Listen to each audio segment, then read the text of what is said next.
Height wall చామదుంపల పులుసు చేసుకుందామండి. కమ్మగా చాలా బాగుంటుంది. కుక్కర్లోని చామదుంపలు వేసేసుకొని 2 విజిల్స్ పెట్టేసుకున్నాను.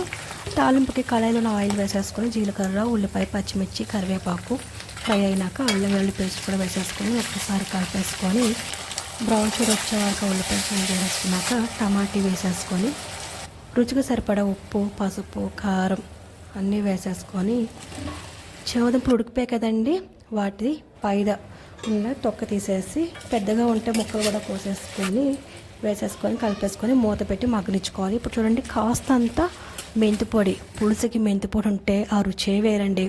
అలాగే చింతపండు పులుపు ఇది కూడా వేసేసుకొని ఒక్కసారి అన్నీ కలిపేసుకొని ఉప్పు కారం ఏమైనా తక్కువ అనిపిస్తే ఒక్కసారి చూసేసుకొని మూత పెట్టేసుకొని ఒక 5 నిమిషాలు మరగనిచ్చేసుకున్నాం అనుకోండి, మన పులుసు రెడీ అయిపోతుంది. ఫైనల్ టచ్ ఇంగువ. ఇష్టం లేని వాళ్ళు స్కిప్ చేసేసుకోండి.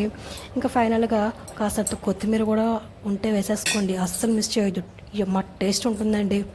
వేడి వేడి అన్నంలోని ఈ పులుసు వేసుకొని తింటూ ఉంటే నోరు భలే కమ్మగా బాగుంటుందండి. నచ్చిందా మరి? Please like, share, subscribe our channel. Thank you.